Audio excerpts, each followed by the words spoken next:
Au cœur des Alpes, figé dans le temps depuis des millénaires, repose l'homme des glaces, une relique de l'histoire ancienne. Mais sous la surface glacée de ce corps millénaire, une révolution se prépare grâce à la science de pointe et au pouvoir de l'ADN. Son corps glacé révèle des secrets qui réécrivent sur les livres d'histoire et laissent les scientifiques complètement stupéfaits. Grâce aux nouvelles technologies d'analyse de l'ADN, ils réimaginent à quoi il ressemblait réellement. Quels secrets son ADN a-t-il révélé? Et comment ces révélations vont-elles remodeler notre compréhension de l'histoire humaine?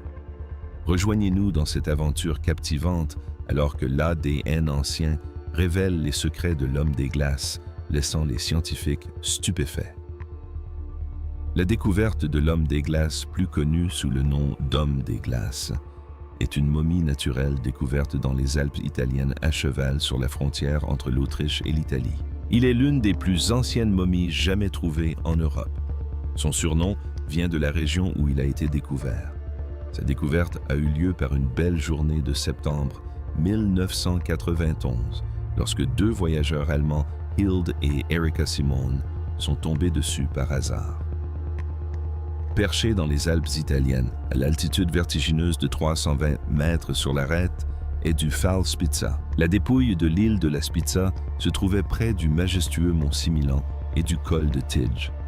Imaginez la stupéfaction des Simon lorsqu'ils l'apprirent au premier abord pour un alpiniste récemment décédé. Ils étaient loin de se douter qu'ils venaient de découvrir une merveille antique figée dans le temps.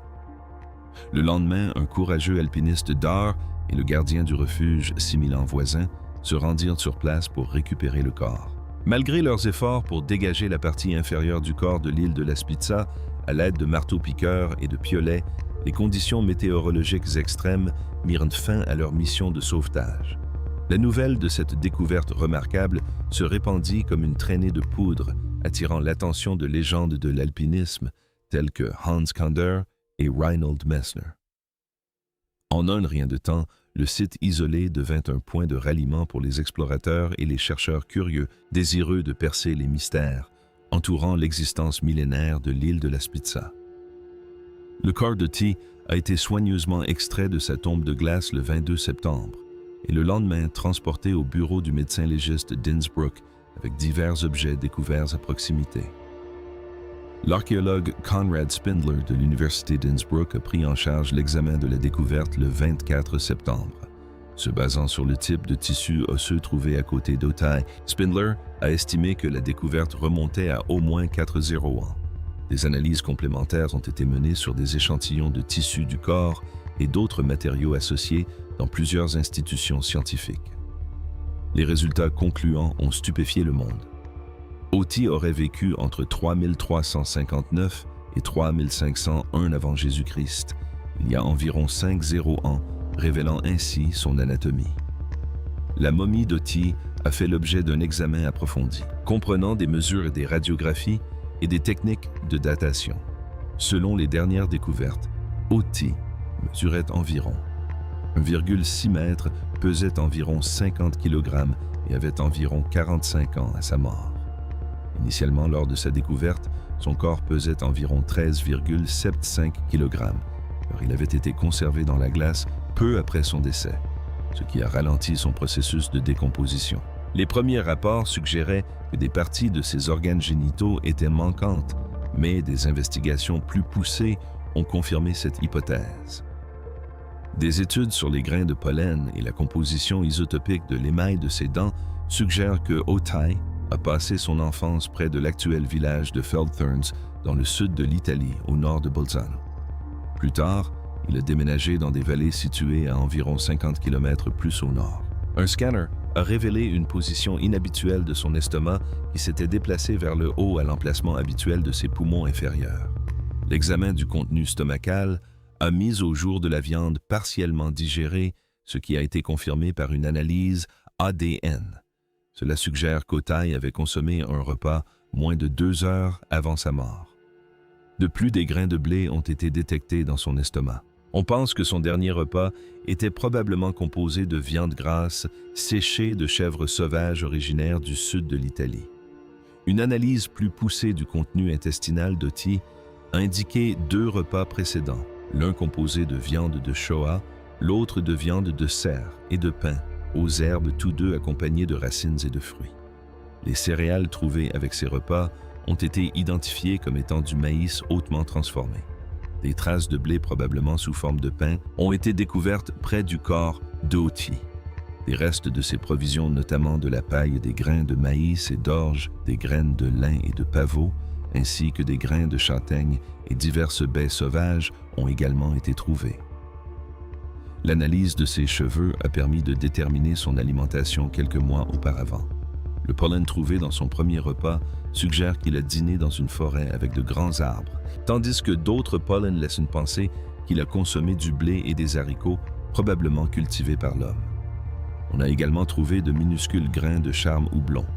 Le pollen était remarquablement bien conservé, ce qui indique sa fraîcheur probablement âgée d'à peine 2 heures au moment de sa mort, la situant ainsi au printemps ou au début de l'été. Le blé est généralement récolté à la fin de l'été et la châtaigne en automne. Ces aliments devaient donc avoir été conservés de l'année précédente. Les cheveux d'Oti contenaient des niveaux élevés de particules de cuivre et d'arsenic, ce qui, combiné à sa hache en cuivre très pur, suggère qu'il a pu travailler dans une fonderie de cuivre. Les scientifiques ont également examiné la taille de ses os des jambes et de son bassin. Ils pensent qu'Oti a passé beaucoup de temps à marcher dans des régions vallonnées. De tels déplacements étaient inhabituels pour les personnes de l'âge du cuivre. Cela pourrait signifier que c'était un berger qui gardait des animaux en altitude. Grâce à une technologie de numérisation 3D sophistiquée, le musée archéologique de South Tyrol en Italie a réalisé un modèle de son visage. Ce modèle le fait paraître plus âgé que ses 45 ans, avec ses yeux marrons foncés, sa barbe et son front ridé. Il a l'air fatigué et négligé. Or, cette momie de glace antique souffrait d'une vilaine gastro-entérite appelée trichuriose. Imaginez de minuscules vers dans ses intestins lui causant des douleurs. Lorsque les experts ont examiné les scanners, ils ont constaté que quelques-unes de ses côtes du côté droit étaient fracturées, probablement parce qu'il était allongé face contre terre après sa mort, ou à cause du poids de la glace qui a écrasé son corps. C'est comme mener l'enquête d'une série policière. L'un de ses ongles présentait d'étranges lignes appelées « lignes de Bose », suggérant qu'il a été malade à 3 reprises en 6 mois avant son décès. La dernière fois, environ 2 mois avant sa mort, il s'est senti mal pendant 2 semaines. De plus, sa couche externe de peau avait disparu, ce qui est normal lorsqu'on est conservé dans la glace comme lui. Ses dents étaient en mauvais état probablement parce qu'il mangeait beaucoup de céréales. Des tests ADN ont révélé qu'il était intolérant au lactose, prouvant que même à cette époque, certaines personnes ne supportaient pas le lait. Lorsque les médecins ont examiné ses poumons avec un outil spécial, ils les ont trouvés noircis par la suie, ce qui suggère qu'il passait beaucoup de temps près du feu pour se réchauffer et préparer ses repas. Imaginez à quoi ressemblait sa vie quotidienne il y a des milliers d'années. En décryptant les tatouages anciens, on découvre qu'il en possédait un total impressionnant de 61. Imaginez-les comme un art corporel ancestral. Ces tatouages étaient composés de 19 séries de lignes noires d'épaisseur variable, allant de très fines à la taille d'un grain de riz et de longueur variable de minuscule à la longueur d'un doigt. Ils n'étaient pas aléatoires. Certains formaient des lignes verticales sur son corps, tandis que d'autres dessinaient des croix derrière son genou et sur sa cheville, ou encore des lignes circulaires autour de son poignet. Mais le véritable festival de tatouage se trouvait sur ses jambes où il arborait 12 séries de lignes. Lorsque les scientifiques ont examiné les tatouages de plus près, ils ont fait une découverte fascinante. L'encre n'était pas une encre sophistiquée du commerce, mais était faite de cendres de cheminée ou de suie. C'est comme s'il se faisait tatouer avec une encre artisanale ancestrale. Il suffit de l'appliquer comme un tatouage moderne non-il. Il se faisait de petites coupures ou de minuscules trous dans la peau, puis y frottait l'encre. Certains experts pensent qu'il se faisait retoucher ses tatouages car la plupart étaient très foncés. C'est comme s'il avait son propre tatoueur antique qui lui apportait régulièrement de l'encre fraîche. Lorsque les médecins ont examiné ses os à l'aide d'appareils spéciaux, ils ont constaté des signes d'usure, un peu comme lorsqu'on utilise des chaussures usées. Ces signes se situaient principalement dans les zones tatouées comme le bas du dos et les genoux. C'est comme si son corps racontait une histoire. Certains experts pensent que ces tatouages n'étaient pas seulement esthétiques. Ils pourraient avoir été un moyen de soulager la douleur, un peu comme les anciennes méthodes analgésiques dont on entend parler aujourd'hui, telles que l'acupuncture ou l'acupression. Fait intéressant, il a vécu bien avant que ces méthodes ne soient connues en Chine, où l'on pense généralement qu'elles ont vu le jour. C'est comme s'il était en avance sur son temps.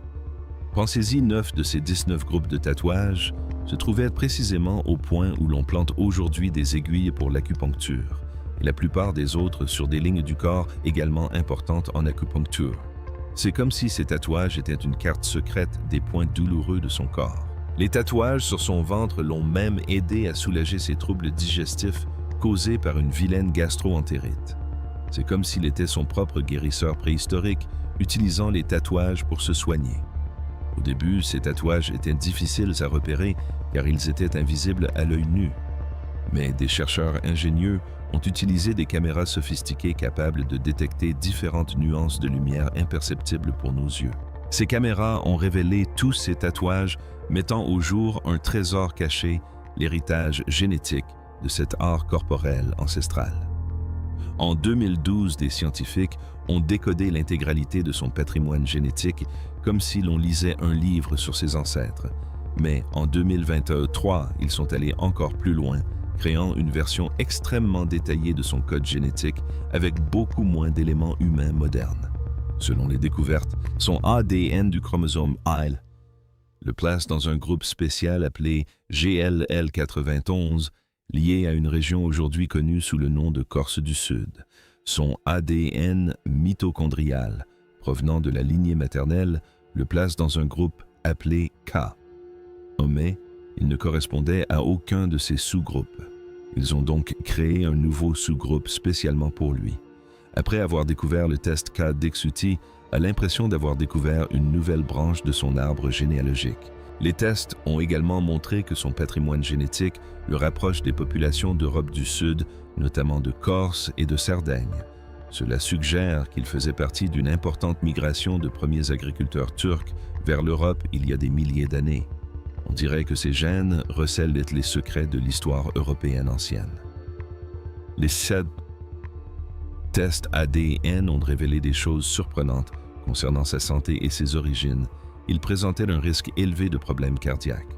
De plus, des traces d'une bactérie appelée Borrelia burgdorferi, liée à la maladie de Lyme, ont été trouvées. Si cela est confirmé, Uti serait la première personne connue atteinte de la maladie de Lyme, un véritable mystère médical du passé. En 2023, une autre étude a examiné plus en détail son arbre généalogique. Elle a révélé que la plupart de ses ancêtres étaient des agriculteurs turcs plus que tout autre groupe en Europe à cette époque. Mais certains de ses ancêtres étaient des chasseurs. Étonnamment, aucune trace d'un groupe appelé les Bergers des steppes, arrivé plus tard, n'a été trouvée. On dirait que ces gènes réécrivent l'histoire. Les ancêtres d'Uti se mélangeaient encore génétiquement lorsqu'ils vivaient entre agriculteurs turcs et chasseurs européens. En analysant ces gènes, les scientifiques ont même pu deviner son apparence. Ils pensent qu'il avait probablement la peau plus foncée que les Européens d'aujourd'hui, mais pas aussi foncée que celle des chasseurs de l'Antiquité. Il a peut-être aussi souffert de calvitie et était sujet à des problèmes de santé liés au poids comme l'obésité. C'est comme un aperçu de son passé, nous montrant à quoi il aurait pu ressembler il y a des milliers d'années. Les scientifiques ont examiné l'ADN de plus de 300-700 hommes de Trail et ont découvert que 19 d'entre eux, soit un très faible pourcentage, partageaient la même lignée familiale ancestrale qu'Uti. C'est comme retrouver de nombreux parents vivants liés à quelqu'un qui a vécu il y a plus de 50 ans. Imaginez les histoires qu'ils pourraient raconter sur leur ancêtre commun. C'est comme une véritable réunion de famille à travers des milliers d'années. Les vêtements et l'équipement alpin ancien comprenaient une variété de vêtements fabriqués à partir de différentes peaux d'animaux. Ils portaient une cape d'herbe, un manteau de cuir, une ceinture des jambières, un pagne et des chaussures. Sa casquette était confectionnée. Fabriquée à même la peau avec une mentonnière en cuir, ses chaussures étaient robustes et imperméables idéales pour la randonnée dans la neige. Elles étaient composées de semelles en peau nue de dessus, en peau de cerf et d'un filet d'écorce d'arbre à l'intérieur. Il y plaçait de l'herbe douce pour plus de confort comme des chaussettes modernes. Son manteau, sa ceinture, ses jambières et son pagne étaient assemblés à partir de lanières de cuir cousu avec du fil de cuir. Sa ceinture portait une bourse contenant des outils utiles, un grattoir, une perceuse, un éclat de silex, un os et des champignons séchés. Les chaussures qu'il portait ont été reconstituées par un chercheur tchèque. Leur complexité laisse penser que, même il y a environ 300 ans, des gens fabriquaient déjà des chaussures. Ces reconstitutions sont d'une telle qualité qu'une entreprise tchèque a souhaité en acquérir les droits de commercialisation. Une nouvelle théorie proposée par l'archéologue britannique Jackie Wood suggère que les chaussures d'Uti étaient en réalité la partie supérieure de raquettes à neige. Selon elle, ce que l'on prenait pour une partie de son sac à dos serait en fait l'armature et le filet d'une raquette à neige recouvert de peau animale, le pagne et le manteau étant en cuir. Les vêtements d'Uti étaient confectionnés en peau de mouton. Une analyse génétique a révélé que les moutons utilisés étaient plus proches des moutons domestiques européens modernes que des moutons sauvages. Ces vêtements étaient en réalité fabriqués à partir des peaux d'au moins 4 moutons. Fait intéressant, une partie du manteau était faite de peau de chèvre domestique appartenant à un groupe mitochondrial Hau, une ancêtre femelle commune que l'on retrouve aujourd'hui en Europe centrale. Le manteau lui-même était un patchwork de peau de plusieurs animaux de 2 espèces différentes habilement cousues ensemble. De plus, les jambières d'Oati étaient également faites de cuir de chèvre domestique. Il est fascinant de noter qu'un ensemble similaire de jambières datant de 50 ans, découvert à Schneid en Suisse, était également fait de cuir de chèvre. Des chercheurs irlandais et italiens ont analysé l'ADN mitochondrial de 6 pièces de vêtements d'Otai et ont partagé leurs découvertes dans la revue Scientific Reports. Leurs résultats ont révélé que les lacets étaient fabriqués à partir de peaux de bovins européens, que le carquois utilisé pour contenir les flèches était fait de peau de cerf sauvage et que le chapeau de fourrure provenait d'une lignée d'ours bruns originaires de la région où vivait Oti. Ces objets ont été découverts avec l'homme des glaces. On a découvert une hache en cuivre avec un manche en bois d'eucalyptus, un couteau avec une lame en bois de châtaignier et un manche en frêne, ainsi qu'un carquois contenant 14 flèches en bois de vium et de cornouiller. 2 de ces flèches étaient cassées avec des pointes en silex et des empennages, tandis que les 12 autres étaient incomplètes et sans pointe. Ces flèches étaient rangées dans un carquois avec ce qui semble être un anneau d'arc, un outil non identifié, et un outil en bois de cervidé probablement utilisé pour affûter les pointes de flèches. De plus, un arc long inachevé en bois d'eucalyptus mesurant 1,82 mètres de long a également été découvert. Parmi les effets personnels figuraient des baies 2 paniers en écorce de bouleau et 2 types de champignons polypores avec des lanières de cuir. L'un de ces champignons, connu sous le nom de champignon du bouleau, était probablement utilisé pour ses propriétés médicinales afin de traiter les cytes de Paras. L'autre type servait d'amadou pour allumer un feu et faisait partie d'un kit complet pour fabriquer du feu qui comprenait des morceaux de plus d'une douzaine de plantes différentes ainsi que du silex et de la piètre pour l'allumage. La hache en cuivre d'Eudes était particulièrement intéressante avec son manche en bois d'eucalyptus. Cette hache en bois, méticuleusement travaillée, mesurait 60 cm et présentait un angle droit menant à la lame. La tête en cuivre, presque pure et longue de 9,5 cm, était coulée plutôt que trempée mécaniquement. Étonnamment, une étude de 2017 a révélé que le cuivre utilisé provenait du sud de la Toscane, malgré la présence connue de gisements de minerais de cuivre dans la région alpine à l'époque de noms manquants. La tête de la hache était solidement fixée au manche à l'aide de goudrons de bouleau et de ligatures de cuir serrées. Des marques d'utilisation étaient évidentes sur la lame, indiquant son utilité pratique pour les courses et les travaux de coupe à l'époque de noms manquants. Une telle hache aurait été très prisée, servant non seulement d'outil précieux, mais aussi de symbole de statut pour son propriétaire. Une histoire de tragédie ancienne. On a d'abord pensé que Oti avait péri d'hypothermie lors d'une violente tempête hivernale. Cependant, Des spéculations ultérieures ont suggéré qu'il aurait pu être victime d'un sacrifice rituel, peut-être parce qu'il occupait une position élevée comme celle d'un chef. Cette idée a été inspirée par des théories proposées pour d'autres corps trouvés dans les tourbières de Pete, tels que l'homme de Talon et l'homme de Lindo. Des radiographies et un scanner ont révélé une pointe de flèche logée dans l'épaule gauche d'Otti au moment de son décès, ainsi qu'une petite déchirure correspondante sur son manteau. Cette découverte a conduit les chercheurs à émettre l'hypothèse qu'Otti avait succombé à une hémorragie due à cette blessure, une blessure mortelle même selon les normes médicales actuelles. Des investigations plus poussées ont révélé que le fût de la flèche avait été retiré avant sa mort. Un examen minutieux de son corps a révélé des ecchymoses des coupures et des signes de traumatisme crânien suggérant une lutte violente avant son décès. Une coupure particulièrement profonde, atteignant l'os à la base de son pouce, n'avait pas cicatrisé avant sa mort. Les experts pensent qu'Nkoti est mort d'une hémorragie après que la flèche lui a fracturé l'omoplate, endommageant des nerfs et des vaisseaux sanguins vitaux avant de se loger près de son poumon.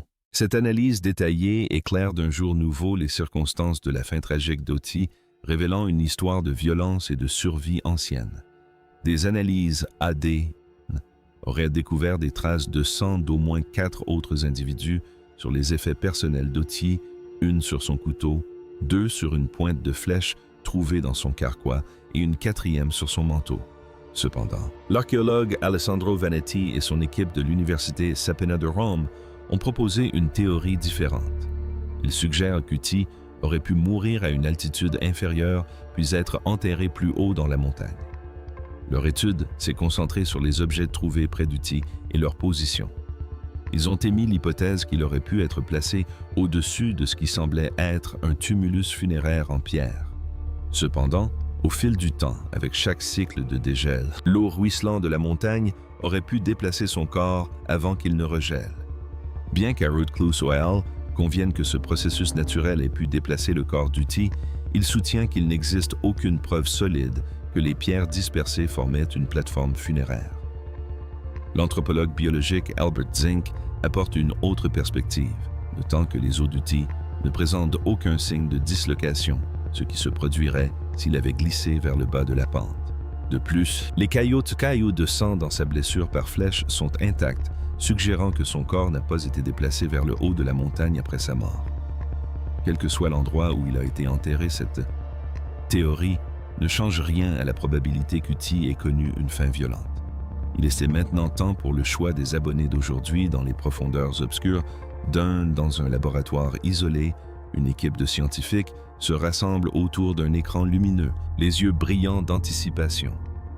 L'air crépite d'électricité, tandis qu'ils explorent les mystères ancestraux enfouis dans l'ADN d'Oi. L'homme des glaces, relique d'une époque révolue. Le séquenceur s'anime et révèle les secrets surprenants d'Oi, l'homme des glaces. Les scientifiques sont stupéfaits. Enfouis dans son code génétique se trouvent des révélations qui réécrivent l'histoire. Loin d'être un simple vagabond des Alpes, Oi se révèle être un artisan hors pair, fabriquant des outils avec une précision dépassant l'entendement. Sa lignée remonte à une tribu oubliée distincte de toute civilisation connue de l'époque. Mais la révélation la plus choquante est sans doute la découverte d'un marqueur génétique lié à une forme rare d'immunité. Oi semble posséder une résistance aux maladies qui ont ravagé ses contemporains, un trait qui pourrait être la clé de percée médicale dans le monde moderne. Alors que les implications de leur découverte s'imposent à eux, les scientifiques échangent des regards enthousiastes.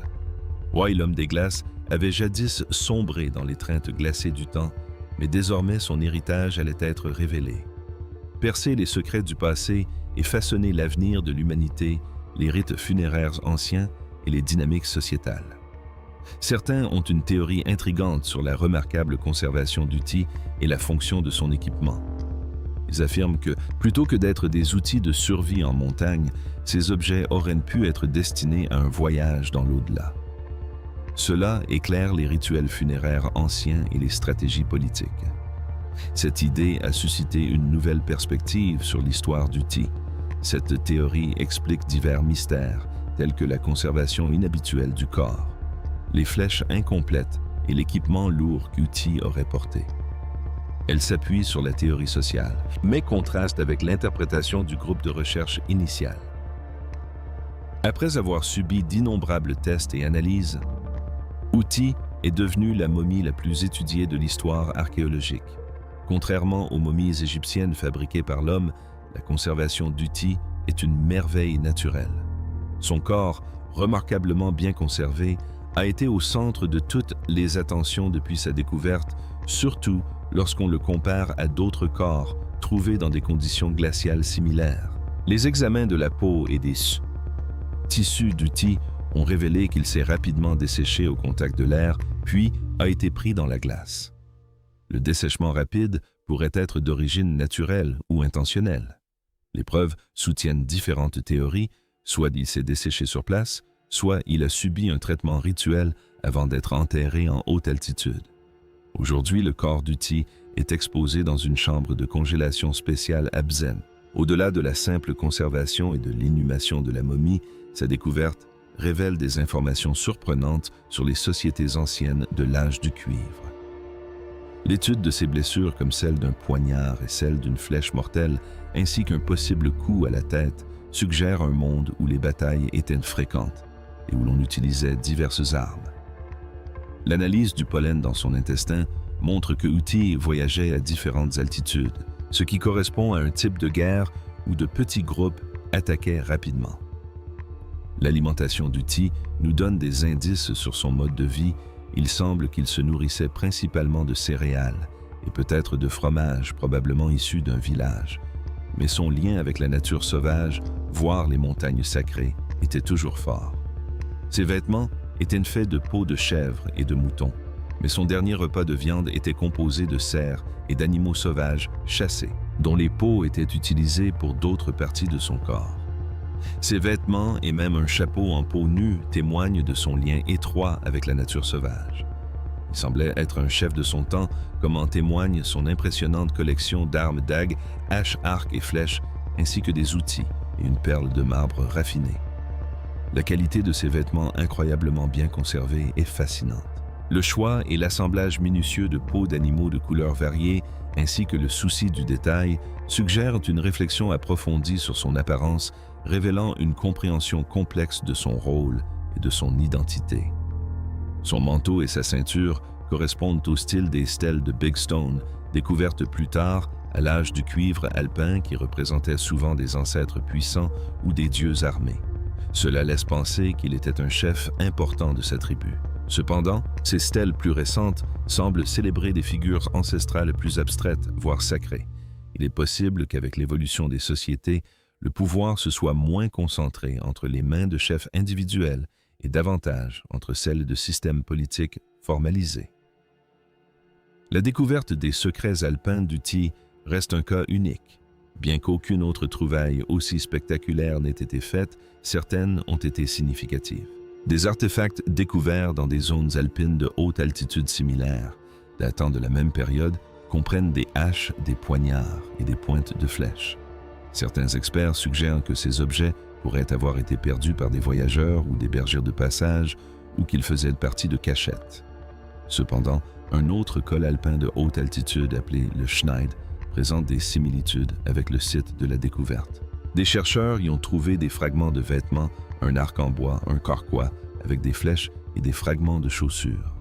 La datation au radiocarbone situe ces objets entre le début du 3e millénaire et le 2e millénaire avant notre ère. Bien qu'aucun corps n'ait été retrouvé, ces découvertes laissent entrevoir la possibilité de tombes effondrées similaires à celles où le corps a été découvert, suggérant que son cas n'est peut-être pas aussi isolé qu'on le pensait. Même dans les récits transmis par le folklore alpin, on trouve une part de vérité sur la façon dont les corps et les sépultures des âges du cuivre et du bronze pouvaient être préservés par la glace et progressivement révélés avec l'adoucissement du climat. Une légende à ce sujet a été rapportée en 1862 par un historien. Cette légende reflète probablement l'observation de sépultures en bronze dans des zones de haute altitude à cette époque, où les défunts étaient souvent enterrés avec des pierres précieuses. Les longues épingles en cuivre utilisées lors des funérailles laissent une pensée que ces corps émergeant de la glace, tels des fantômes, ont inspiré la représentation des pêcheurs dans les sanctuaires traditionnels en plein air de la région, dépeints comme des figures à la peau noire presque squelettiques. Que pensez-vous des secrets révélés par l'ADN de l'homme des glaces? Partagez votre avis dans les commentaires ci-dessous.